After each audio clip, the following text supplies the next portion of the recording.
What if I told you that your financial struggle is not entirely your fault? Not because you're lazy, not because you made bad decisions, but because there is an entire system built by very smart, very wealthy people specifically designed to move money from your pocket into theirs. And the most brilliant part of it, you willingly participate in it every single day without even realizing it. Now, before you think this is going to be some conspiracy theory or a political rant, let me be very clear. I'm not here to make you angry. I'm here to show you the exact mechanisms, the specific, documented, completely legal ways that the wealthy engineer systems that quietly extract money from everyone else. Because once you see it, you can't unsee it. And the moment you understand how the machine works, you can stop being the fuel that runs it. Stay with me through this entire video, because the most important thing I'm going to tell you comes near the end. And if you leave before then, you'll walk away with the problem, but not the solution. Let's start with something you do almost every day, without thinking about it. You walk into a store, you see something on sale, 40% off, limited time only, and something inside you lights up. You feel like you're winning, like you're being smart, like you're getting ahead. But here's what's actually happening in that moment. You were manipulated, deliberately, by a team of behavioral psychologists whose entire job is to make you spend money you weren't planning to spend on things you didn't need at prices that still deliver enormous margins to the company selling it to you. The 40% off sale, that price was often inflated specifically so it could be marked down. The limited time urgency, engineered to override your rational thinking and trigger a fear of missing out that evolution gave you to survive predators, now hijacked to sell you a new pair of sneakers. This is not an accident. Major retailers spend billions of dollars every year on consumer psychology research, on understanding exactly what colors make you buy more, which layouts guide your eyes to high-margin products, which music tempo makes you linger longer, which price endings, like 99 cents instead of $1, make you feel like you're spending less. Every inch of the environment where you spend money has been meticulously designed by experts to extract the maximum amount from you. And the game doesn't stop when you leave the store. Think about the last time you opened your phone. How long before an ad appeared? How many of those ads were for things you had literally just been thinking about or talking about? How many times has an algorithm shown you exactly what you wanted to see, right at the moment you were most likely to want it?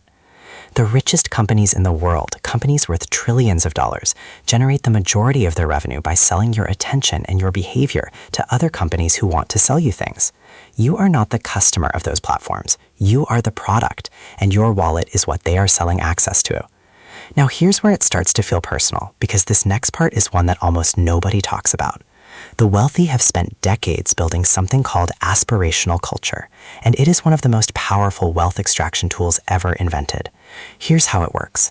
A small group of wealthy people define what success looks like, what a successful home looks like, what a successful car looks like, what a successful vacation looks like, what a successful wardrobe, phone, watch, and lifestyle looks like. And then they sell you access to those symbols of success. Not the actual success, just the symbols. The luxury car that signals you've made it, the designer bag that says you belong, the expensive neighborhood, the private school, the membership, the label. You're not just buying a product, you're buying identity.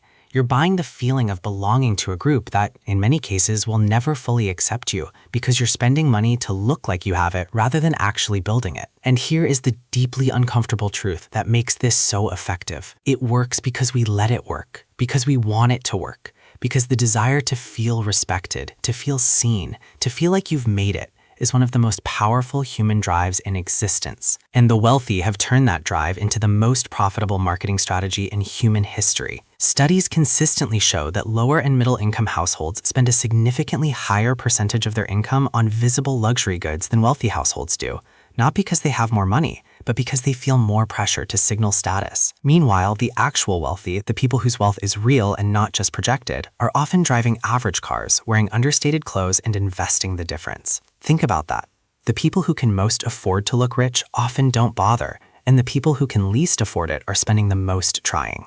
That is not a coincidence. That is a system working exactly as designed. But we're still just getting started, because the next mechanism goes even deeper.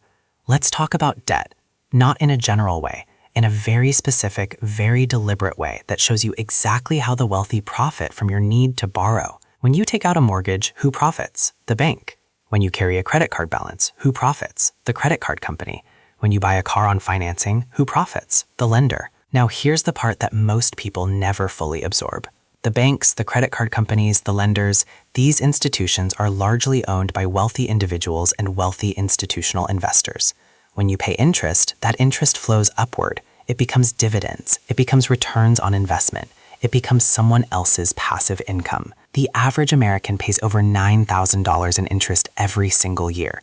Mortgages, car loans, credit cards, student loans, $9,000 a year, flowing from working people towards the financial system and the wealthy investors who own it. Now multiply that by the 130 million households in the United States.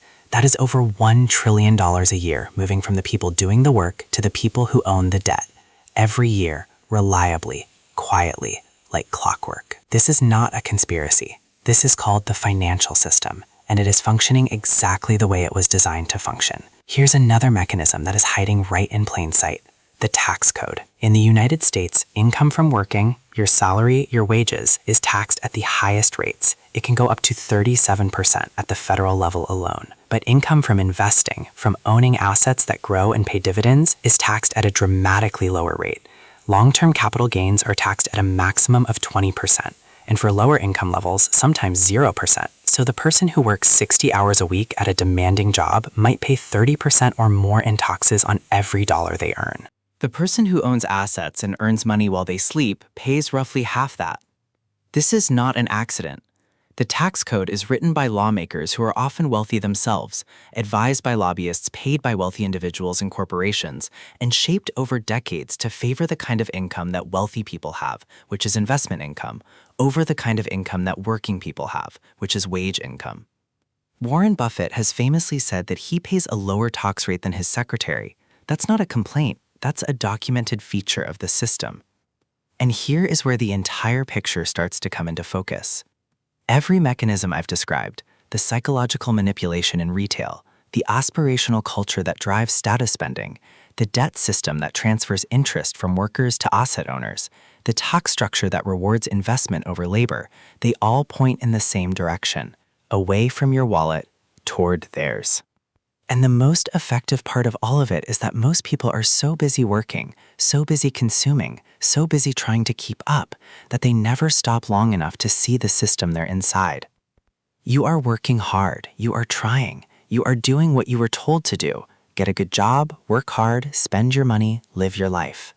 And while you do all of that, the machine keeps running, extracting a little here, extracting a little there. Never enough to feel like a single devastating blow, just a steady, quiet, continuous drain that makes it feel like no matter how hard you work, you never quite get ahead. Sound familiar? Now here is the part I promised you, the part that makes everything we've talked about worth knowing. You cannot change the system, but you can change your relationship to it. And the way you do that is by crossing the line, by moving from the side of the system that pays to the side that collects. Every time you invest instead of spend, you move from consumer to owner. Every time you put money into an index fund, you become one of the people collecting dividends instead of one of the people funding them. Every time you choose an asset over a liability, you shift from the side of the equation that loses to the side that wins. The wealthy are not smarter than you. They are not more deserving than you. They simply got to the other side of the system first, and they built rules that make it easier to stay there. But the door is still open. It is harder for some than for others. That is real, and I won't pretend otherwise, but it is open. Every dollar you redirect from consumption to ownership is a dollar that starts working for you instead of someone else. Every debt you eliminate is an interest stream you cut off. Every unnecessary status purchase you decline is money that stays in your compound growth engine instead of someone else's. This is not about deprivation. This is not about living miserably while the rich get richer. This is about being deliberate, about understanding the game well enough to play it on your terms instead of theirs. Because here is the final truth that I want you to carry with you after this video ends. The system was built assuming you would never understand how it works. It was built for a financially illiterate population that would keep spending, keep borrowing, keep paying interest, and keep consuming symbols of success they can't afford. The moment you understand it, you become the exception, and exceptions are how generational financial change actually happens. Not through luck, not through a windfall, through awareness applied consistently, over time. You just took the first step. Now I want to hear from you. Drop a comment right now and tell me honestly, which part of this video hit the hardest for you? Which mechanism did you recognize in your own life? Because naming it is how you start to take back control, and your answer might be exactly what someone else in this community needs to hear to finally wake up to their own situation. And if this video made you see something you've never seen this clearly before, please subscribe, because this is what I do every week. I break down how money actually works, who it actually works for, and exactly what you can do to make it start working for you instead. The system is real, but so is your ability to navigate it. And it starts the moment you decide to stop being a passenger and start being the driver.